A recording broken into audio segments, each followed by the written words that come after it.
Mayad-ayad nga gahon sa tanan. Mayad-ayad nga gahon na clan. Advance Merry Christmas! Ako si Kapanalo, Joseph Rowen de la Cruz. Ag ako man si Kapanalo, Monica Katia Yuzon. Welcome sa atong programa, Panalo sa Serbisyo Publiko. Kung siin gina-feature naton ng serbisyo publiko nga may ginapakita gid nga ebidensya. Para man sa unang porsyon nit atong programa, atong pamatian rumahugod, mabinuligon ag sangka trusted gid nga public servant sa probinsya Itaklan. Uwat iba kundi si Honorable June Legaspi. Good morning. I'm Ramon Salazar Legaspi Jr. I've been mayor also for 6 terms, serving the people of Makati for almost 19 years. No? After that, focus ako sa St. Gabriel Medical Center as the President and CEO, and at the same time, sa St. Gabriel College man ay Commando din CEO. No? Well, actually, it was really a hard decision on my part, no? Dahil nganing since wag kita kami mga plans for running sa Vice Governor per se. Well, at the end of the day, siguro kada banwabi nag-polarize do mga opposition.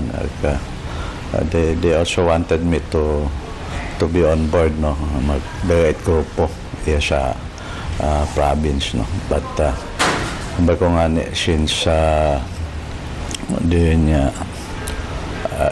it was not really a plan nga mag-decide ako to run, na-overwhelm man ako sa atong mga kaibahan sa mga grupo sa different towns, no, mga local groups namon.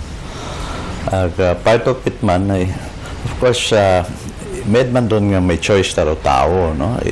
It's not something what's on that kontra, Hindi niya, you also have to give chance nga may iba mang qualified siguro nga tao nga mag-run for that position, no?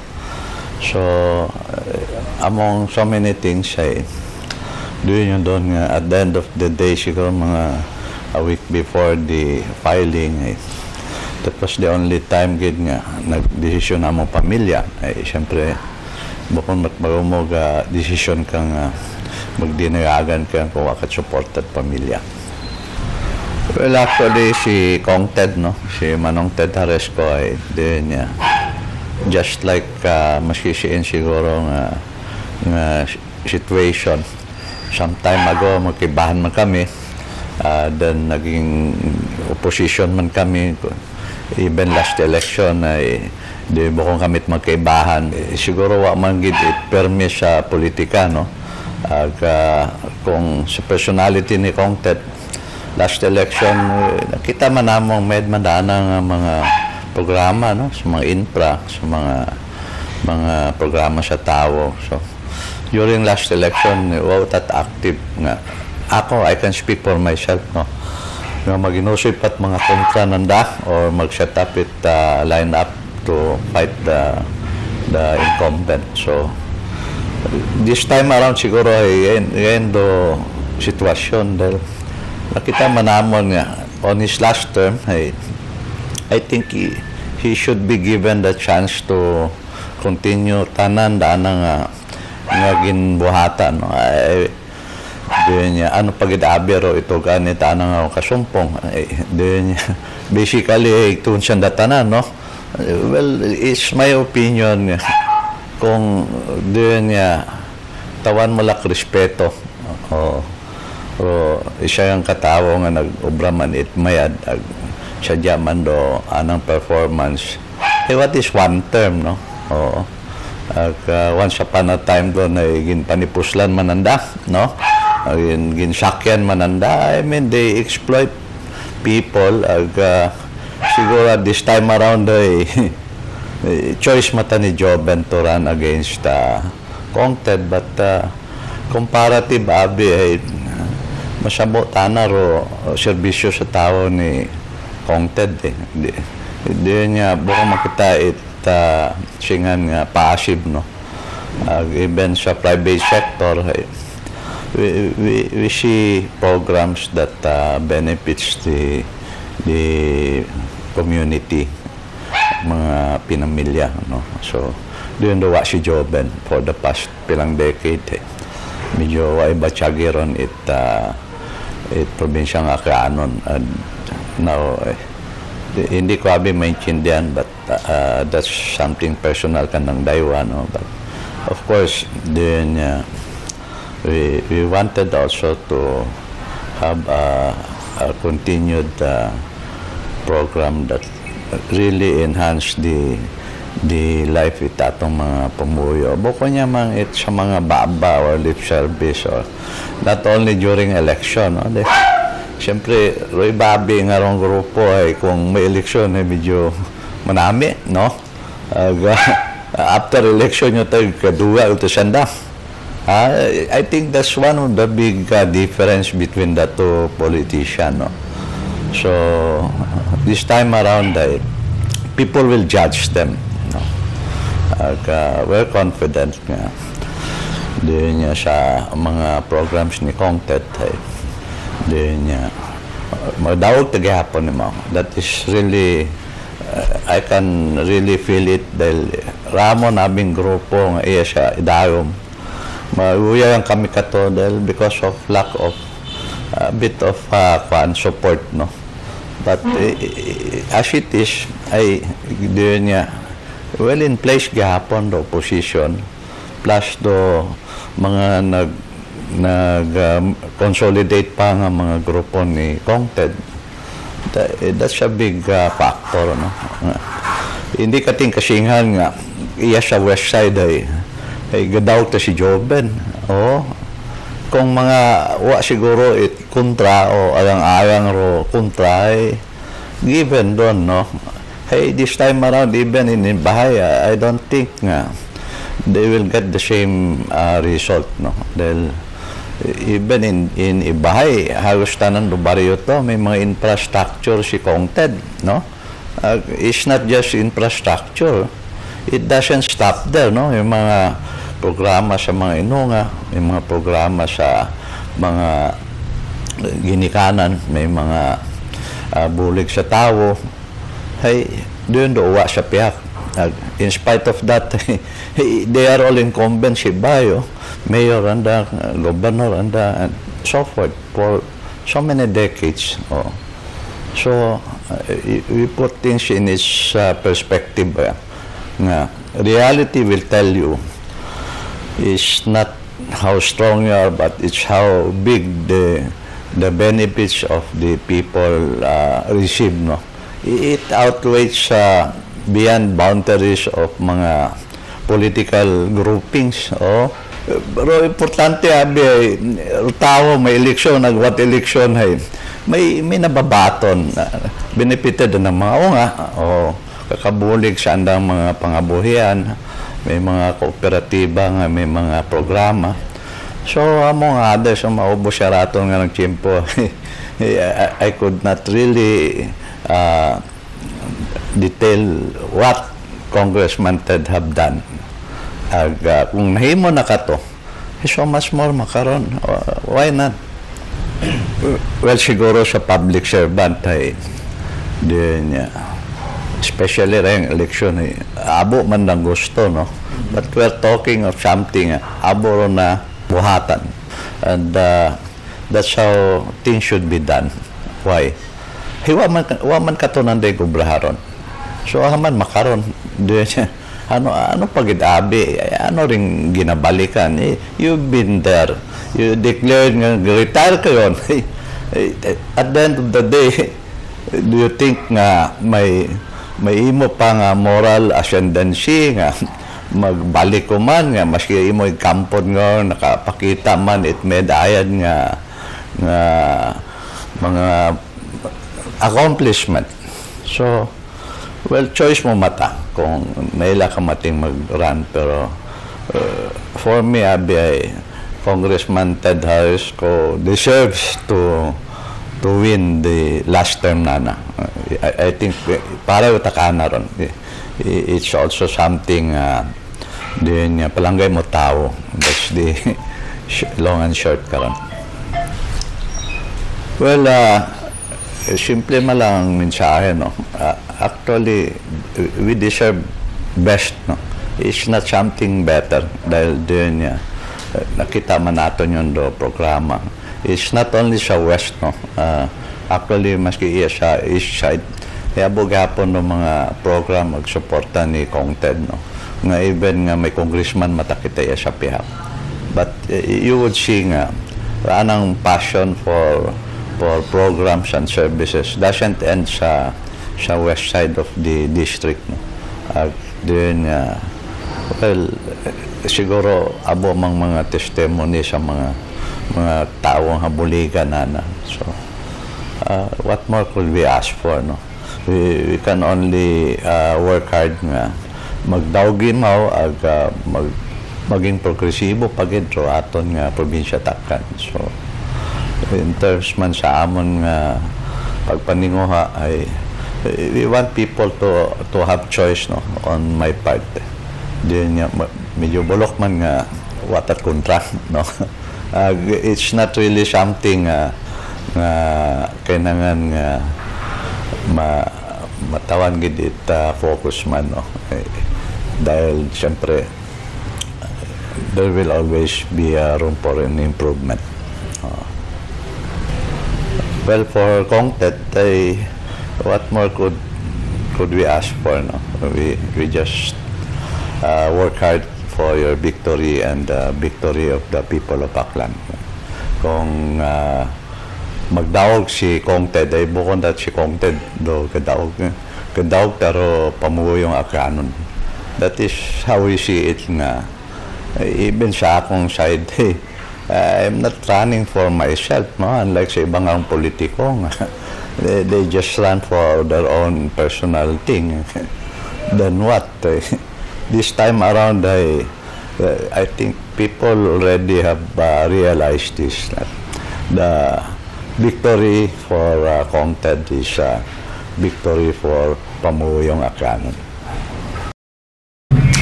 Wise words maghalin kay Honorable June Legaspi. Patunay nga ro pagpanerbisyo sa mga Aklanon ay dapat hantop aghalin sa tagipusoon. Ro aton gina-feature makarahay ro mga tawong nabuligan ni Congressman Ted Haresco. Pamatian naton ro andang istorya ag eksperyensya ag kung paano sa nabuligan ni Congressman Ted Haresco.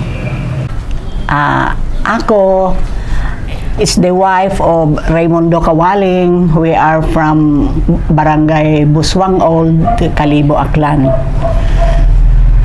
Bali, ako nga husband, the findings kana at first is descending colon mass carcinoma. So bali imaura emergency XLAP, exploratory laparotomy nga doyon nga anang medical nga operation doyon doyon abi imaw bukon abi sure nga raana nga ron nga colon na hindi makita it doctor sa laparoscopy kung siin bandaro may diferensya kana dahil sige ana nga suka, sige ana nga sakit itiyan, doyon baga.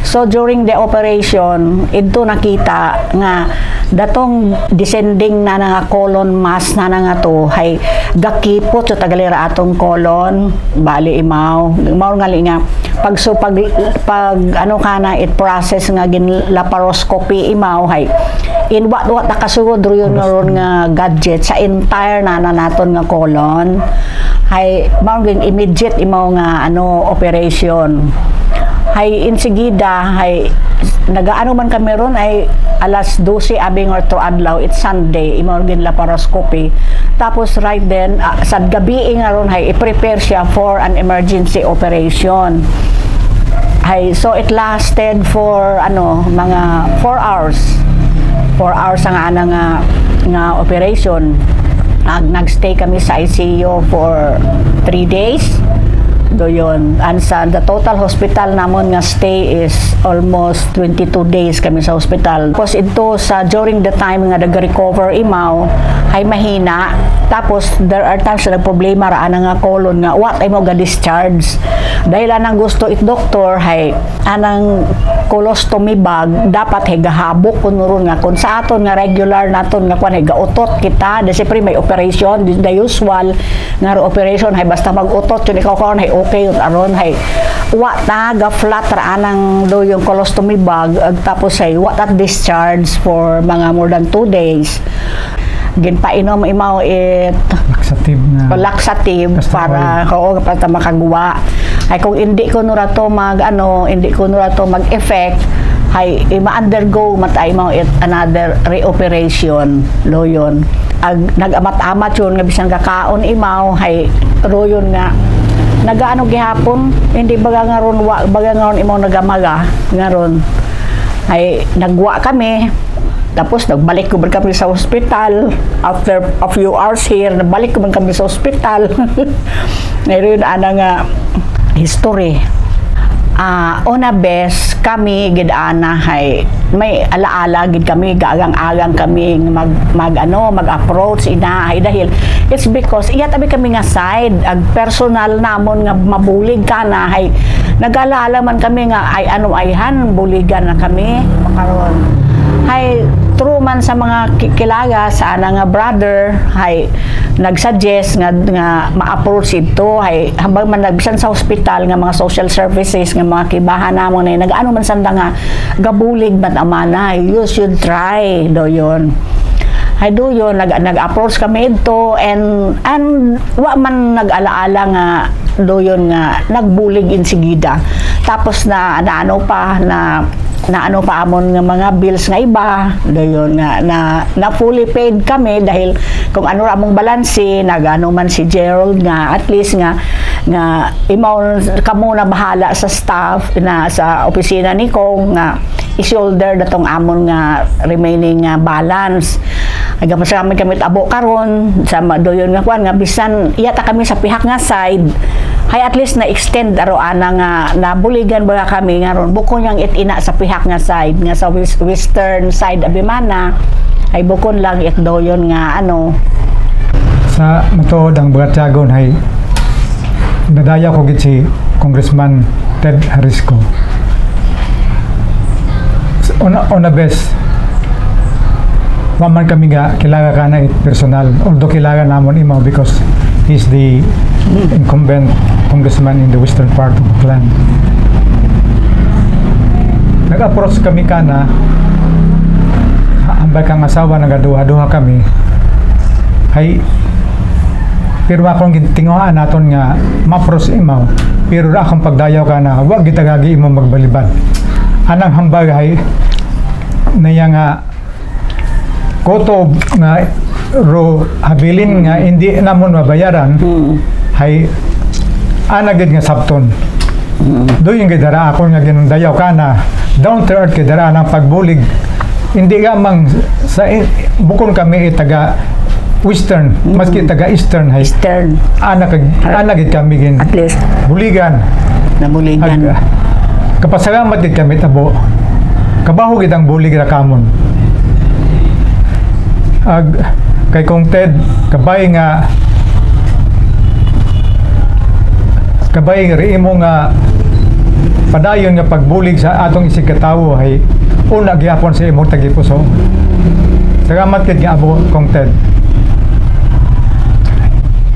para sa nahambal sa akong asawa mabaho gid ang pasalamat nga naga tears in joy ako hay dahil nang sa kabaho ka mong ma-expenses nga na sa hospital at least ay nabuligan kami ni Kong at the same time nga iyat kami sa pihak nga side ay nang wagid imo nag-alaala nga magbulig sa amon bisan paano hay gin suportahan do yon ag gin follow up nga kung ano gon kami makaon baga ngaron doyon nga kung ano gon ng asawa makaon baga nga sitwasyon ngani ay nalipay gid ako ngani ay salamat kid nga maabot kay kong Ted Harisco. I am Kim Flores from Malay Aklan. I am a student of Aklan State University, currently taking up a Bachelor of Secondary Education major in Science. I am Donna Velosadate from Kalibo, Aklan, a fourth-year student currently studying at Aklan State University, Banga Campus. Ang bulig ni Kong Ted sa amon is mabahugid ang bulig kasi hay nang dahil kato diyon kailangan among parents pa mag-usoy pa pang cover sa among pang boarding house, among school allowances, expenses hay kaabo man kami nga bayaran hay hato gida ang pagkabati ko gida kato nga I am a beneficiary at hatong program hay nalipay gida ako kasi hay dahil kasi hay one way man dato nga mag-lessen sa burden at akong parents gida. Okay, so through the scholarship of Kong Haresco, mabahog din mga bulig, lalo-lalo nakakon sa among pamilya kasi akong father Rabi is tricycle driver, so bukon it always nga mabaho tag-ana nga kita sa pagpasada. So tag sa scholarship, through sa scholarship na to nakabulig imo sa akong daily allowance, sa mga expenses man akon sa school and sa amon man nga bagay. Ang impact ko to ay nang madya mas na-lesson ang pagproblema ito akong parents sa andang ginatao sa akon nga allowance kapin pa hay perme man nga delay ang sweldo ito akon nga father hay dahil kato nagkaroon ako ng chance pa nga makabaka akon nga gamit sa school, nakabaka ako cellphone nga bag-o nga maari ko pang magamit kapag may mga activities kami online classes, so mas nagpadali ang amon nga ang amon nga kumbaga hay pangabuhi dahil kato sa mabahaw man nga bulig ni Kong Ted. Okay, so during before that time, ro ako magulang is nag-take board exam sa Manila. So malisod gid para kamon ag masyadong mabugat ag expenses. So through man sa scholarship ni Kong Haresco, naging mabahoy mga bulig kasi bukod nang gid kako nakabulig datong scholarship kundi pati man sa akong magulang nga nag-take board exam, also na-sustain akon nga mga needs. Through man kato is pasukat ako sa lamin since ako na bipong mata sir is malabo ron, so nag-struggle ako kung during classes naman, so doon gido naging mabaho nga bulig at scholarship ni Kong Haresco. Yes po. Kasi as we all know, abo-abong tao nga gusto abo-abong mga binatanon, mga unga nga gusto mag-eskwela, pero hindi sanda natatawan chance kasi nga kulang sanda, they are financially unable, their needs are lacking, hindi matao anda mga parents ang mga kailangan nanda. At nang buko man hindi man gid siguro naton masisi ang parents kasi hay most of all man hay nga mga parents naton is gasikap man sanda, ginatake man nanda ang responsibility nga mapa-eskwela kita, pero at some point gid kulang gid ang hato nga ang effort nanda. So mabaho gid ang bulig ang scholarship para sa mga kabataan para mapadayon nanda ang pag-eskwela at matupad nanda ang mga pangarap. Sa haron nga bulig nga ran hay mas nagkakaroon sa opportunity nga mag-college, maskin man nga habaw naton nga may public college man kita hay man gihapon hindi man yaton gihapon mahambang nga what gastos kasi kung sa layo ka gaskwela para sa akon malay ako gaskwela, so kung malay pa ako at sa banga akon nga nga eskwelahan, so kailangan ko boarding house, kailangan ko allowance, pagkaon ko pa sa adlaw-adlaw, everyday needs na kon at mga contributions sa school. So dahil sa scholarship nga to ay na-cover ka to, hindi na kumbaga hay mas konti na lang ang kailangan nga i-provide ito akong parents para sa ako. So, sa scholarship po nga to is, nagtawag mat mabahogod nga bulig kamon. So, kung kakon man po, mabahoy mga opportunity pag maging scholar ka mo kato. Kasi syempre, lalo na makara, malisod ro pag pangabuhi. Hindi mo mahambar nga, forget trabaho gidit may di mong parents ay maging enough gid man na tag-anda nga mabuo nga kwarta sa pagtrabaho. So through sa scholarship kid nga to ay mabahoy mga bulig kasi knowing man po nga sa Kalibo ako isipon man naton nga bukon man gid man at magastos tag or mabaho tag pamasahe nga magastos nakon. Pero kung sa everyday nakon nga pag uli-uli from Kalibo to Banga to Kalibo ay masyado yung mabugat lalo na sa akong parents. So mabaho gid imo nga bulig para man dun kakon makagraduate ako, makabulig pagit sa akong parents.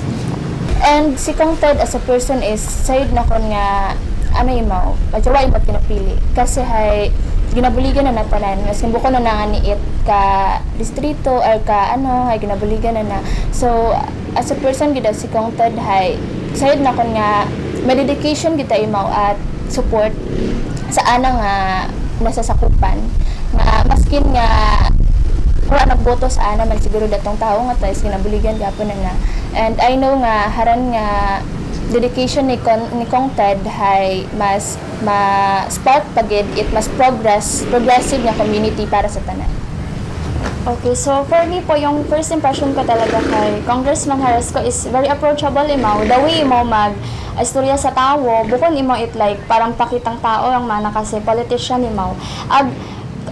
Kakon man nga bukon it kumbaga sakop it anang district naging mabahogid ang bulig kasi hay rin ni way mat ginapili maskin bukon man ikaw it belong sa district na nahay nagiging part ikaw it anang scholarship man gina-grant karon. So dayon. I just again I want to extend my deepest gratitude to Congressman Haresco.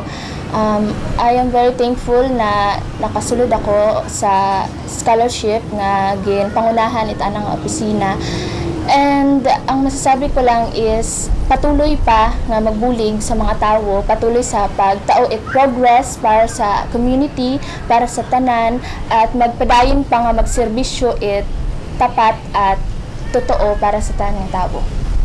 So, my message to Congressman Haresco is very thankful gid pa ako kay mga congressman kasi through sa imong scholarship, naging mauganda among pagpangabuhi, lalo na sa ibang tao. So, I hope nga mag-continue pa gid bulig nga ma-provide nimo kamon despite nga bukod nimo kami at same district or kumbaga without connection hay nakakabulig ka kamon. So, dayon po. Thank you.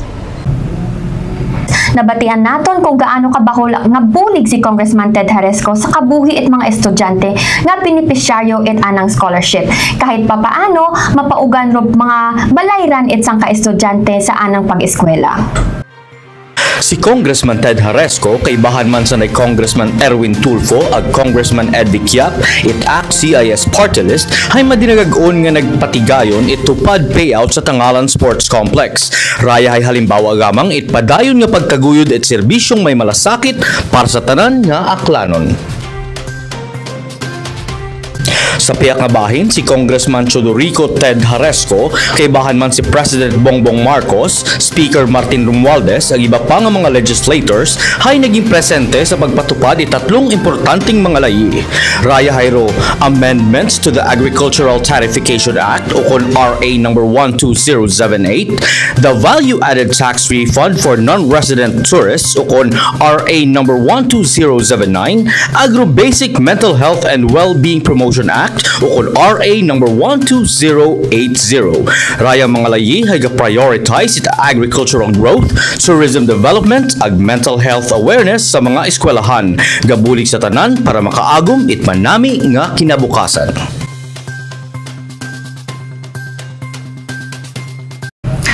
Health and education. Mayad nga kagawasan, ag tinunan. Importanteng mga ingredients at manami ag mauswagong pagpangabuhi. Kay bahan man ro suporta it atong gobyerno, kapin pa halin kay Congressman Ted Haresco. Mga testimonyang raw, real, and unscripted. Halin sa tagipusuon, ag backed up by facts. Ag syempre, purong kamatuoran. Serbisyo para sa tanan, serbisyo para sa aklan. Hatod kinyo it-team panalo, ag syempre, ni Congressman Ted Haresco. Nakita ag nabatian naton ro positive effect ni Congressman Haresco sa mga tawo. Labuygid sa anang mga nabuligan ag padayon nga ginabuligan. May mga taong nabuligan nga nagmayad ro sitwasyon ag may mga taong nabuligan nga mapaugan ro pasanin. Ngani padayon kita sa pagtipon it serbisyong may ebidensya. Salamat sa pagpamati sa among 8th episode. Sa uman ako si Kapanalo Monica Katia Yuzon. Ag ako si Kapanalo Joseph Rowen de la Cruz. Sama-sama tayong panalo kay Congressman Ted Haresco.